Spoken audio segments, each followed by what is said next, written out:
ஆச்சி மசாலா. எந்த சமையலும் ருசி தேடும் ரகசியம். 20 ரூபாய்.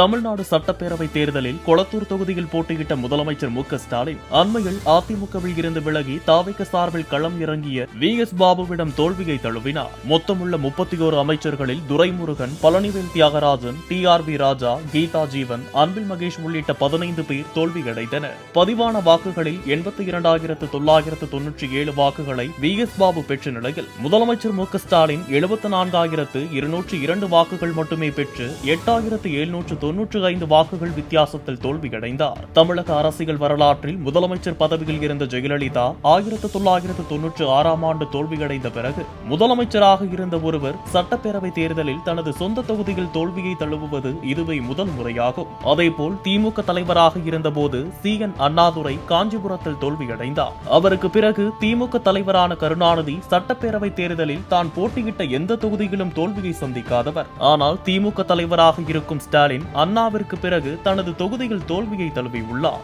அதுவும் கடந்த 2011ஆம் ஆண்டு நடைபெற்ற சட்டமன்ற தேர்தலில் கொளத்தூர் தொகுதியில் மு.க.ஸ்டாலினுக்கு தலைமை தேர்தல் ஏஜென்டாக இருந்து தற்போது தாவேகாவில் உள்ள வி.எஸ். பாபுவிடம் தோல்வியை தழுவியுள்ளார். இதேபோல் திமுகவின் பொதுச் செயலாளரும் அமைச்சருமான துரைமுருகனும் காட்பாடி தொகுதியில் தோல்வியை தழுவினார். அமைச்சர்கள் மா. சுப்பிரமணியன், தாமோ அன்பரசன், பழனிவேல் தியாகராஜன், கீதா ஜீவன், மூர்த்தி, அன்பில் மகேஷ், ஆவடி நாசர், மதிவேந்தன், முத்துசாமி, ராஜேந்திரன் ஆகியோர் தாவேக வேட்பாளர்களிடம் தோல்வியடைந்தனர். அமைச்சர்கள் உதயநிதி, சிவசங்கர், தங்கம் தென்னரசு, கே.எஸ்.எஸ்.ஆர். ராமச்சந்திரன், கே.என். நேரு, சேகர் பாபு, ஐ. பெரியசாமி, சக்கரபாணி, ரகுபதி, மெய்யநாதன், ராஜகண்ணப்பன், கோவிசெழியன், ஏவவேலு, சி.வி. கணேசன் ஆகியோர் வெற்றி பெற்றனர்.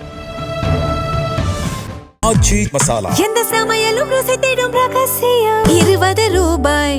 பிளே ஸ்டோர் மற்றும் ஆப் ஸ்டோரில் இருந்து பாலிமர் செயலியை QR கோடு மூலம் பதிவிறக்கம் செய்யுங்கள். செய்திகளை உடனுக்குடன் பெறுங்கள்.